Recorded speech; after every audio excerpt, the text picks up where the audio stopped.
വിട്ട് ജോഷിക്ക് പറ്റിയൊരു സിനിമയെന്ന നിലയിലാണ് ലോഹിതദാസ് കൗരവരുടെ കഥ പറയുന്നത്. തന്റേതായ അഭിപ്രായങ്ങളും നിർദ്ദേശങ്ങളുമൊക്കെ ജോഷിയും പറഞ്ഞു. അങ്ങനെ രണ്ടുപേർക്കും തൃപ്തി നൽകുന്ന രീതിയിൽ എല്ലാ വിശദാംശങ്ങളോടെയും കഥ പറഞ്ഞുറപ്പിച്ചു. പ്രധാനപ്പെട്ട നടീനടന്മാരുടെ കാസ്റ്റിംഗും കഴിഞ്ഞു. ഷൂട്ടിംഗ് തീയതിയും തീരുമാനിച്ചു. പക്ഷേ തിരക്കഥയിലെ ഒരു സീൻ പോലും എഴുതിയിട്ടില്ല. എന്നുകരുതി പടം നീട്ടിവെച്ചാൽ താരങ്ങളുടെ ഡേറ്റുകൾ മാറിപ്പോകും. ലോഹിതദാസിനെ വിശ്വസിക്കുകയല്ലാതെ ജോഷിക്ക് വേറെ വഴിയില്ല. അതുകൊണ്ട് കൊടൈക്കനാലിൽ പോയി ഒരു പാട്ട് ചിത്രീകരിച്ചു തുടങ്ങാമെന്ന് തീരുമാനിച്ചു. അപ്പോഴേക്കും 10 സീനെങ്കിലും എഴുതാമെന്നാണ് പ്രതീക്ഷ. അങ്ങനെ പടത്തിന്റെ രണ്ടാം പകുതിയിൽ വിഷ്ണുവർദ്ധനും മക്കളും ചേർന്ന് പാടുന്ന മാരിക്കുളിരിൻ നീല തുളസിക്കതിരുകൾ ഉലയുമ്പോൾ എന്നു തുടങ്ങുന്ന ഗാനം ചിത്രീകരിച്ചു തുടങ്ങി. കൊടൈക്കനാലിലെ വാച്ച് ടവറിന് സമീപത്തായിരുന്നു രണ്ടാം ദിവസത്തെ ചിത്രീകരണം. സിനിമയിൽ ശത്രുക്കളെ നിരീക്ഷിക്കാനായി വിഷ്ണുവർദ്ധൻ ടവറിൽ കയറുന്നൊരു രംഗമുണ്ട്. സ്ക്രിപ്റ്റ് എഴുതിയിട്ടില്ലെങ്കിലും കഥ മനസ്സിലുള്ളതുകൊണ്ട് അതുകൂടി എടുക്കാമെന്ന് ജോഷിക്ക് തോന്നി. വിഷ്ണുവർദ്ധനെ കൃത്യമായ നിർദ്ദേശം കൊടുക്കണമെങ്കിൽ സംവിധാന സഹായികളിൽ ആരെങ്കിലും ഒപ്പം ടവറിൽ കയറണം. എന്നാൽ അവർ ബുദ്ധിമുട്ടറിയിച്ചതിനാൽ ജോഷി തന്നെ ആ ദൗത്യമേറ്റെടുത്തു. രംഗം ഭംഗിയായി ചിത്രീകരിച്ച് ഇരുവരും താഴെ ഇറങ്ങുകയും ചെയ്തു. എന്നാൽ കൊടൈക്കനാലിലേക്ക് പുറപ്പെടും മുൻപേ ജോഷിക്കുണ്ടായിരുന്ന ജലദോഷവും അലർജിയും അതോടെ മൂർച്ഛിച്ചു. വൈകുന്നേരമായപ്പോഴേക്കും ശ്വാസമെടുക്കാൻ പോലും പറ്റാത്ത അവസ്ഥ. പഴനിയിലേക്കെത്തിയാൽ കാലാവസ്ഥയിൽ മാറ്റം വരുമെന്നും ആശ്വാസം കിട്ടുമെന്നും കരുതിയെങ്കിലും ബുദ്ധിമുട്ട് കൂടുതൽ വഷളാവുകയായിരുന്നു. അങ്ങനെ പെട്ടെന്ന് ജോഷി എറണാകുളത്തേക്ക് മടങ്ങി. രാത്രി വീട്ടിലെത്തിയ അദ്ദേഹം കിടപ്പുമുറിയിലേക്ക് കയറാനാവാതെ സോഫയിലേക്ക് വീഴുകയായിരുന്നു. അന്ന് ഇന്ദിരാഗാന്ധി സഹകരണ ആശുപത്രിയിലെ മെഡിക്കൽ സൂപ്രണ്ടായിരുന്ന ഡോക്ടർ ബാലൻ ജോഷിയുടെ സുഹൃത്തും കുടുംബ ഡോക്ടറുമാണ്. അദ്ദേഹത്തെ വിവരമറിയിച്ചപ്പോൾ എത്രയും വേഗം ആശുപത്രിയിൽ എത്തിക്കാൻ പറഞ്ഞു.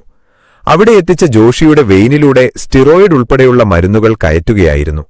അസ്വസ്ഥതയ്ക്ക് ശമനമായതോടെ ഷൂട്ടിംഗ് മുടങ്ങരുതെന്ന ആഗ്രഹം കൊണ്ട് രാവിലെ തന്നെ ജോഷി കൊടൈക്കനാലിലേക്ക് തിരിച്ചു.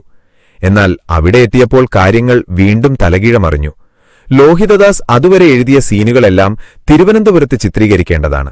കൊടൈക്കനാലിൽ എടുക്കാൻ പറ്റുന്ന ഒരു സീൻ പോലും എഴുതിയിട്ടില്ല. ലോഹിതദാസ് അങ്ങനെയാണ്. ഒന്നാമത്തെ സീൻ മുതൽ ക്രമത്തിലേ എഴുതാറുള്ളൂ. ഇടയ്ക്ക് നിന്ന് 2 സീൻ ചോദിച്ചാൽ ബുദ്ധിമുട്ടാണ്. അങ്ങനെ എല്ലാവരും കൂടി തിരുവനന്തപുരത്തേക്ക് തിരിച്ചു.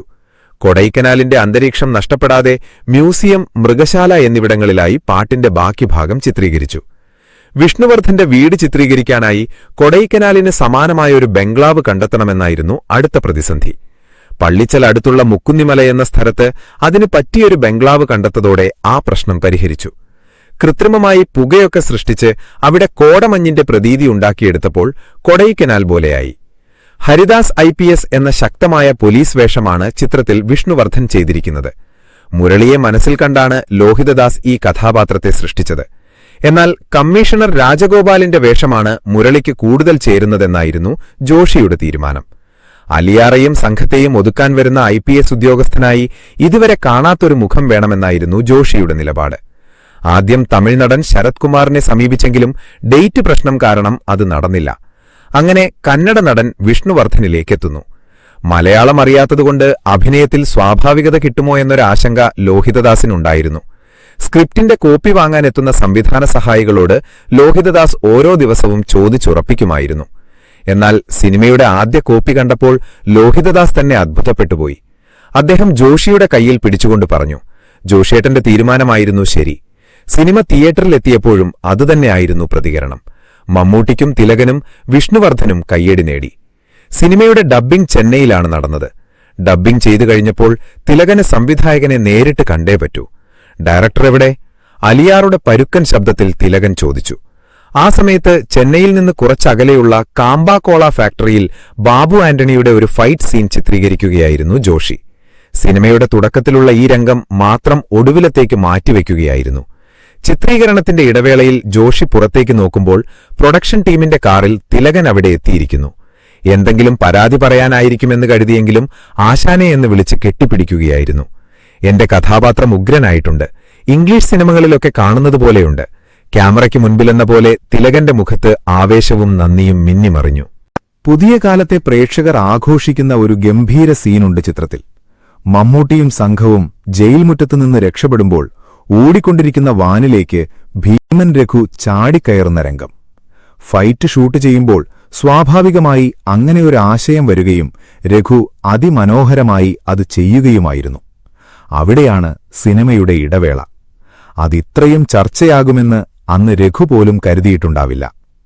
മമ്മൂട്ടിയുടെ അഭിനയജീവിതത്തിലെ എന്നും ഓർത്തിരിക്കുന്ന വേഷമാണ് ആന്റണി. ഭാവാഭിനയത്തിൽ തിലകനോടും ആക്ഷൻ രംഗങ്ങളിൽ ബാബു ആന്റണിയോടും ഒരേ സമയം ഏറ്റുമുട്ടുന്ന കഥാപാത്രം. തനിക്കല്ലാതെ മറ്റാർക്കും ചെയ്യാനാവാത്ത വിധം മമ്മൂട്ടി അത് ഭദ്രമാക്കി. ഫ്ലാഷ് ബാക്കിൽ ബാബയുടെ നിഴലാണ് ആന്റണി. അതുകൊണ്ട് അധികം പ്രാധാന്യം നൽകാതെയാണ് ജോഷി മമ്മൂട്ടിയെ അവതരിപ്പിച്ചത്. എന്നാൽ രണ്ടാം പകുതിയിൽ വമ്പന്മാരായ ശത്രുക്കളെ ഒറ്റയ്ക്ക് നേരിടുകയാണ് ആന്റണി.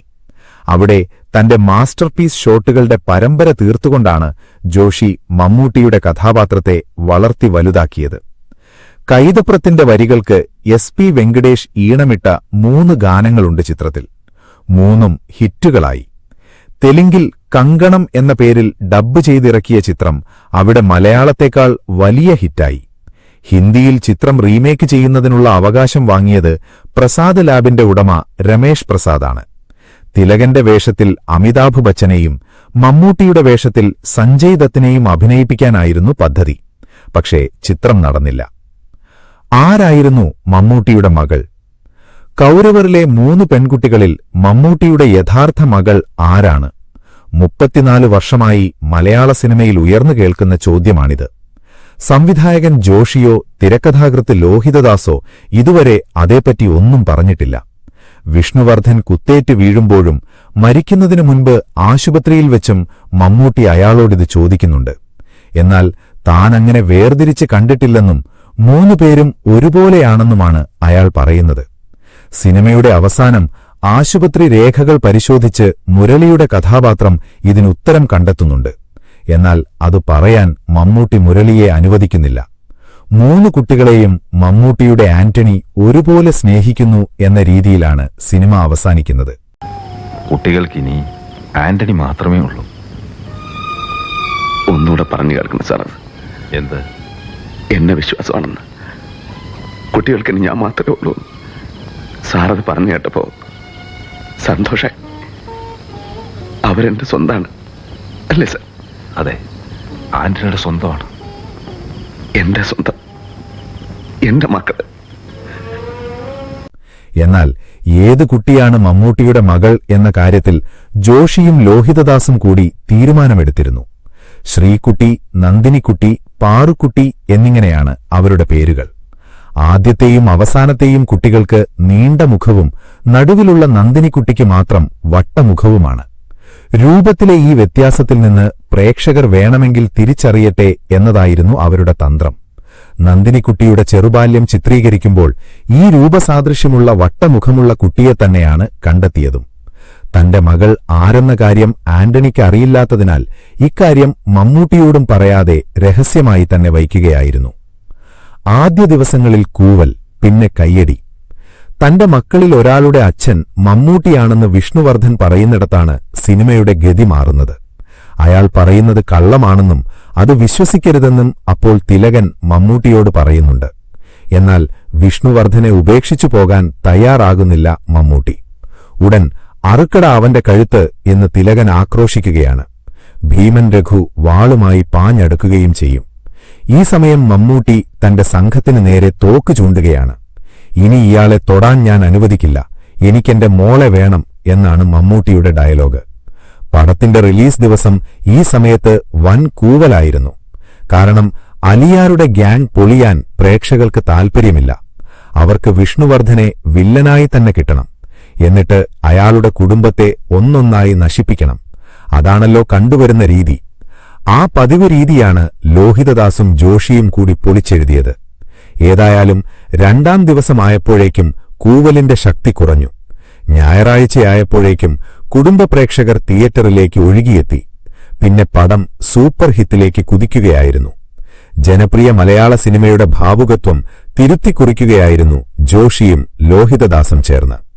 വില്ലനില്ലാത്ത ആദ്യത്തെ ആക്ഷൻ ചിത്രം എന്ന് വേണമെങ്കിൽ കൗരവറിനെ വിശേഷിപ്പിക്കാം. എന്നിട്ടും പടം വൻ വിജയമായെങ്കിൽ തിരക്കഥയുടെ ശക്തിയാണ് അതിന്റെ പിന്നിലെ പ്രധാന ഘടകം എന്ന് സംവിധായകൻ ജോഷി തീർത്തു പറയും. കൗരവർ സിനിമയെക്കുറിച്ചുള്ള വിശേഷങ്ങൾ എല്ലാവർക്കും ഇഷ്ടമായി എന്ന് വിശ്വസിക്കുന്നു. ഇഷ്ടപ്പെട്ടാൽ ഈ വീഡിയോ ലൈക്ക് ചെയ്ത് ഷെയർ ചെയ്ത് നിങ്ങളുടെ അഭിപ്രായങ്ങൾ രേഖപ്പെടുത്തുക. അതുപോലെ ഈ ചാനൽ ആദ്യമായി കാണുന്നവർ ഈ ചാനൽ ഒന്ന് സബ്സ്ക്രൈബ് ചെയ്യുക. അടുത്ത വീഡിയോയിൽ മറ്റൊരു സിനിമയുടെ വിശേഷവുമായി വരാം. നന്ദി.